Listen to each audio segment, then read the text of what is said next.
auzu billahi min asheytaani irrajim bismillahi irrahmani irrahim mbokk yi asalaamaaleykum wa rahmatullahi taala wa barakatuhu ginnaaw bi ñu sante yàlla julli ci yonenteem bu tedd ba Mustafa sallallahu alayhi wa sallam dellu di leen sant ak gërëm di rafetlu bu baaxit ànd bi nga xam ne yéen a ngi koy ànd ak ñun jamono di wax ne képp koo xam ne gën nga ci chaîne bi nga abonné activer cloche de notification bi ngir mën di jot vidéo yi nga xam ne ñu ngi koy jàllale ci biir chaîne bi mais aussi bu ngeen gisee ne vidéo yi amal na leen njariñ wala ngeen gis ku mu amal njariñ ngeen yónnee ko ngir mu mën cee jariñu ngir loolu rek mooy suñu yéene mooy ñëpp mën cee jariñu kon ñu ñëw ci dialogue bi wala ñuy dugg ci dialogue bi nag dañ lay fàttali bu fekkee abonné goo woon nga abonné activer cloche de notification bi ngir mën di jot vidéo yi ñuy jàllale mais aussi nga aimé vidéo bi ngir mu mën a yaatu mën nga koo partager it ak képp koo xam ne yaakaar nga ne mën na cee jariñu ngir loolu rek mooy suñu yitte tey nag dialogue français bi rek la ñuy indi ngir ne arabe bi moom tamit dañ koy beral vidéo boppam moo tax tey français bi rek la ñuy indi kon ñu bàyyi xel bu baax lecture bi après ñu indi ko firi ko ci wolof. Salut Khadim, comment ça va aujourd'hui? Salut Khoudia, ça va bien, merci. Comment était ta journée? Ma journée était bonne, merci. J'ai vu un éléphant traversant la rivière en venant ici. Vraiment, ça avait l'air d'être un moment magnifique. Oui, c'était un moment calme et beau. Et toi, as-tu vu quelque chose d'excitant aujourd'hui? J'ai vu un serpent qui se glissait dans l'herbe pendant ma promenade. C'était une vue étrange, mais c'était sans danger. Dieu merci, c'était sans danger.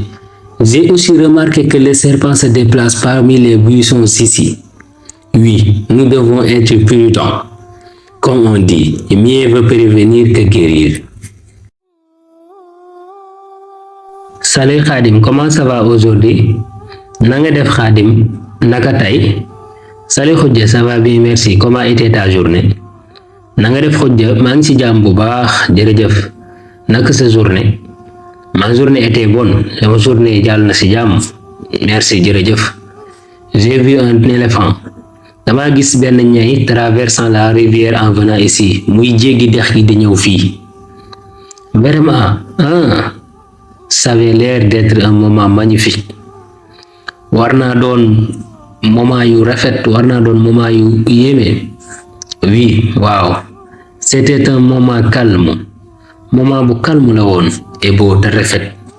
Et toi, yow nag, as-tu vu quelque chose d'excitant aujourd'hui?